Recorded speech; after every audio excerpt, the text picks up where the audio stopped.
Aujourd'hui, j'ai décidé de faire une vidéo un peu différente de d'habitude. En tant que passionné par l'astrophysique, je peux pas m'empêcher d'y penser absolument partout et tout le temps. Et c'est littéralement ce que je vais faire ici. Oui, on va faire de la physique sur Mario Galaxy.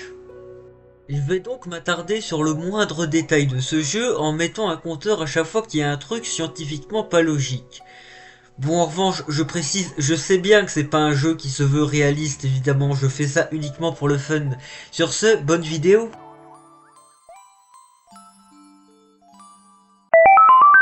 Alors, déjà, premièrement, une étoile, ça ressemble pas à ça, c'est une boule de plasma. Deuxièmement, là, on nous parle d'étoiles filantes, qui ne sont en vérité pas des étoiles. Les étoiles filantes, ce sont des météorites, donc des cailloux, comme ça, là. Et puis, si un jour je trouve une étoile avec un visage dans mon jardin, je pense que je serais un petit peu effrayé. Si j'étais toi, je ne mangerais pas ça.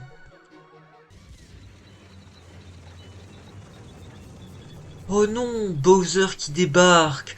On s'en serait pas douté. Ah ouais, rien que ça.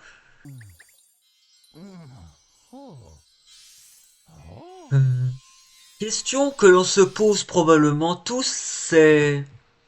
Comment Mario il respire dans l'espace?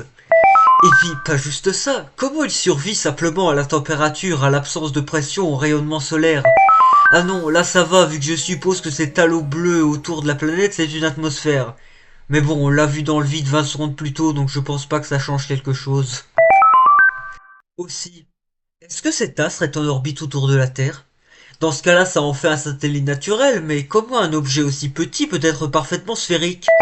Et vu la courbure extrêmement fine de la Terre, l'astre devrait orbiter extrêmement proche, ce qui en fait qu'il aurait clairement dû traverser la limite de Roche, et se serait soit disloqué, soit écrasé à la surface de la planète. Encore une chose, comment un objet pareil peut générer une attraction gravitationnelle aussi forte? Alors vu que le mot vacances n'existe pas dans mon vocabulaire, j'ai décidé de faire le calcul de l'attraction gravitationnelle réelle qu'une telle planète générerait. J'ai d'abord besoin de connaître les caractéristiques de la planète et j'ai estimé le diamètre à 50,22 mètres par rapport à la taille de Mario qui est de 1,55 mètres, ce qui me donne le rayon à 25,11 mètres. Pour ce qui est de la densité, j'ai besoin de la composition, et clairement je vais considérer que tout ce qu'il y a dessus est négligeable, car je vais pas me compliquer la vie en admettant ainsi qu'il s'agit d'une sphère entièrement constituée de roches identiques à celles de la croûte terrestre, ayant une densité moyenne variant selon la profondeur entre 2,7 et 2,9 kg par mètre cube. J'ai donc pris une moyenne de 2,8. Je peux désormais calculer la masse et ainsi de la force G avec cette formule en utilisant la constante universelle de gravitation simplifiée, car la complète est tout simplement infâme et assez exagérée de l'utiliser comme telle pour un tel contexte, et j'obtiens donc une attraction gravitationnelle de approximativement 0,0185 659 newtons par kilogramme. Alors clairement, avec une attraction pareille, Mario il lève un orteil, il s'en va dans le vide intersidéral. À titre de comparaison, la Terre c'est 9,81 newtons par kilogramme. Je suis Rosalina, j'observe et je protège le cosmos. Donc tu es un cerveau de Boltzmann engendré par un flux quantique du vide issu aléatoirement d'un état du chaos? Je vais peut-être un petit peu trop loin, moi. Même si le machin fait 30 centimètres, si c'est véritablement un bébé étoile comme c'est dit dans le jeu, bah ça devrait peser extrêmement lourd, un peu comme les étoiles aux neutrons, vu que celles-ci peuvent provoquer ce que l'on appelle une kilonova, qui répand de la matière et qui peut à son tour former de nouvelles étoiles. Et vu comment les Luma explosent, je suppose qu'on peut les comparer.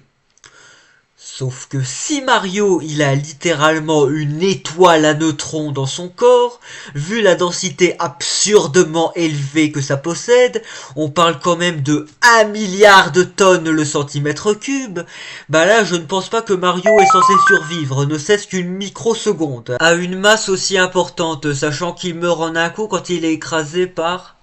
Eh oui, qui a besoin de fusée quand on peut littéralement se propulser dans des étoiles cristallisées?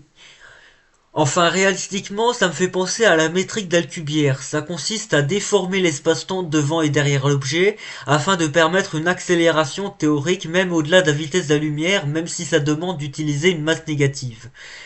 Car vu que toute masse positive, donc ordinaire, déforme l'espace-temps en créant une attraction gravitationnelle, une masse négative ferait exactement l'inverse. Elle créerait une attraction négative, c'est-à-dire un repoussement vers l'extérieur.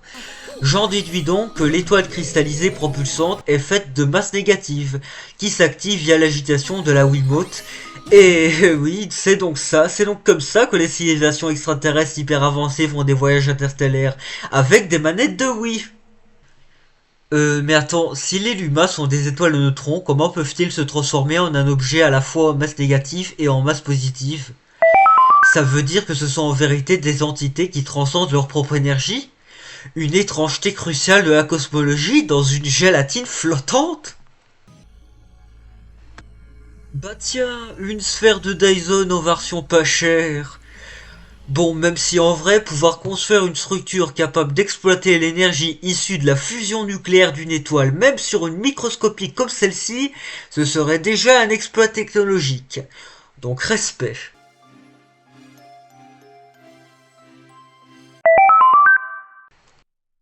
Non.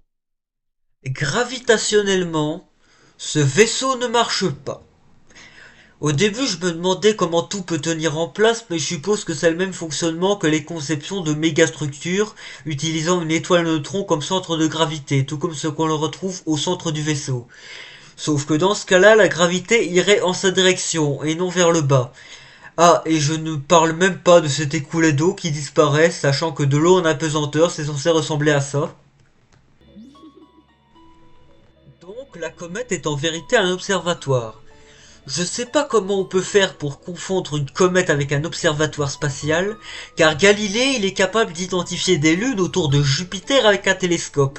Alors comment vous êtes pas capable de le voir alors que c'est visiblement à une distance orbitale identique à celle de l'ISS, qui est parfaitement discernable avec une lunette astronomique.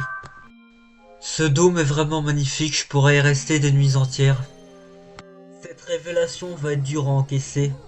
Mais il n'y a en vérité aucune galaxie dans ce jeu qui s'appelle Mario Galaxy. Ça, c'est juste des trucs qui flottent en orbite, rien d'autre. À deux doigts de faire de l'évolution spéculative sur ces deux petits gars-là pour savoir comment ils se sont adaptés à l'environnement spatial. Je rêve ou Mario vient de se téléporter là? Donc les tuyaux sont en vérité des trous de verre distordant deux points de l'espace afin de les relier entre eux. Eh ben, ça a changé la plomberie. Il y a littéralement un trou noir là. Si Mario tombe dedans, je ne pense pas que le champivi soit vraiment très utile, vu qu'avec la déformation spatio-temporelle énorme de l'horizon des événements, le temps s'étire vers l'infini, donc il aurait le temps de voir la fin du jeu une infinité de fois. Et puis vu que j'adore me casser la tête, j'ai calculé la masse qu'aurait ce trou noir. Ainsi, encore sur base de la taille de Mario, j'ai déterminé que le rayon de Schwarzschild, c'est-à-dire la moitié du diamètre de l'horizon d'événements, là où la lumière ne peut plus s'en échapper, fait environ 2,5575 mètres. Et grâce à la constante de gravitation et la constante de la vitesse de la lumière, qui, oui, n'est pas exactement 300 millions de mètres par seconde, comme ce qu'on entend tout le temps, on peut utiliser cette formule qui nous donne pour ce tout petit trou noir de rien du tout une masse de 5 trillions 744 billiards 75 billions 701 milliards 850 millions 465 000 kilogrammes. Oui, oui, un trou noir c'est excessivement dense et extrêmement lourd. C'est pas pour rien que ça déforme l'espace-temps à un tel point. Donc je pense que là, l'entièreté du monde de Mario est juste finie avec un trou noir comme ça, sachant qu'il n'y en a pas qu'un seul dans le jeu. Bah tiens, regardez qui voilà. Mais... Mais il y a des trous noirs partout en fait. Je ne ferai pas d'évolution spéculative sur cette chose par contre.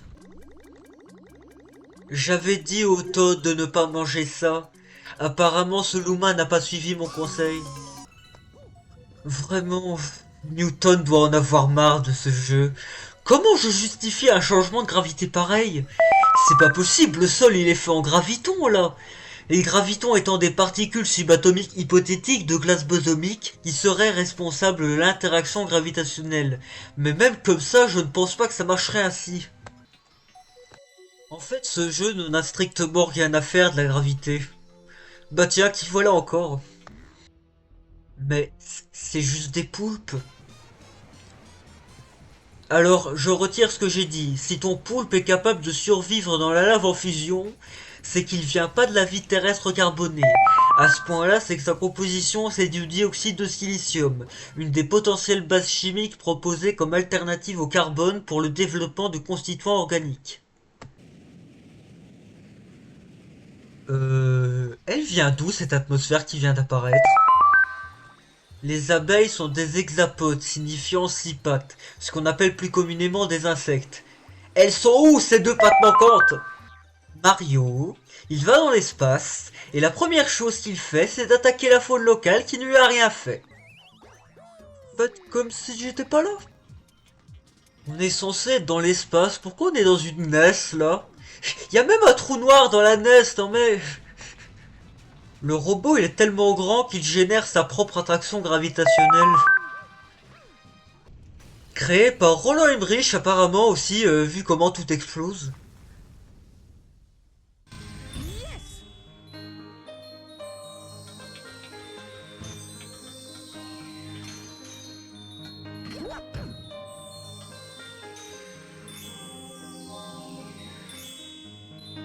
Cette musique est vraiment magnifique. C'est juste dommage qu'il n'est pas censé y avoir de son dans l'espace vu qu'il n'y a pas d'air pour transmettre les vibrations. Bah tiens, le vaisseau d'Olimar de Pikmin, qui n'est pas du tout à l'échelle au passage.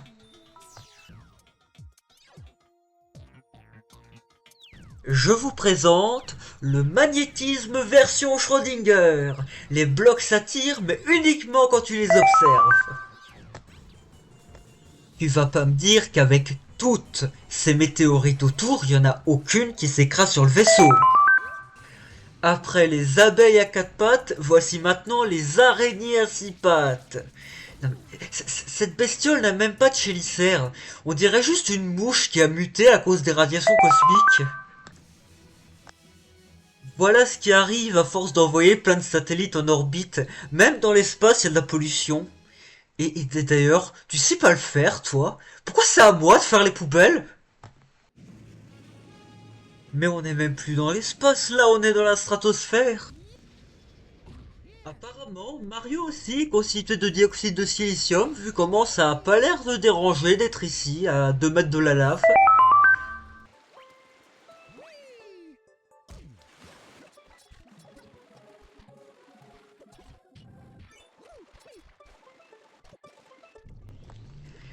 Il y a, je pense, un léger problème thermique, hein, mais léger. Mais qu'est-ce que c'est que cette matière? Bowser, il a réussi à rendre de la matière noire tangible. Mais oui, mais bien sûr, c'est parfaitement logique. C'est pas comme si la propriété de la matière noire c'était de justement être invisible et de ne pouvoir être détecté qu'avec des interactions gravitationnelles, non. Est-ce que c'est 2 planètes binaires sur le point de s'écraser que je vois là derrière? Mais Mario reste pas ici.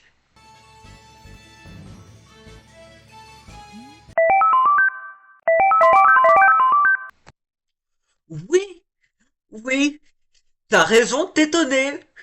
Comment ça, le centre de l'univers? L'univers n'a pas de centre?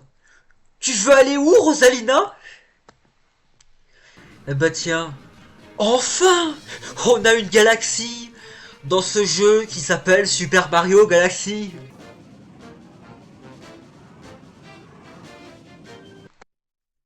Ah ouais, rien que ça.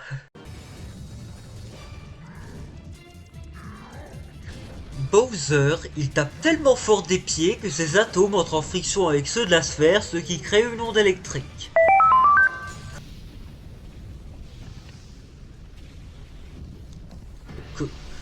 Comment t'as survécu? T'es littéralement tombé dans du plasma? Du plasma, j'ai dit, hein, pas de la roche en fusion, non. Du plasma, qui est du gaz ionisé.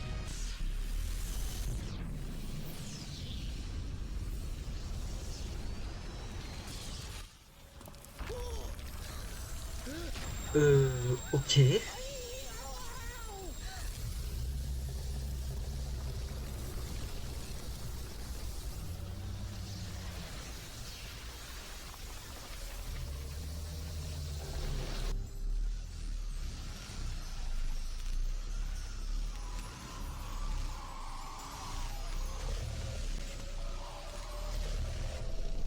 Ah oui, quand même.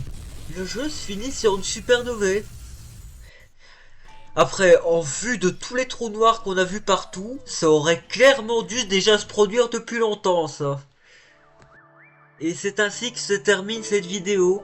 En conclusion, pas du tout surprenante, ce jeu détruit autant l'astrophysique que moi je l'ai détruit le jeu. J'espère que ce concept un peu différent vous a intéressé. Sur ce, à la prochaine!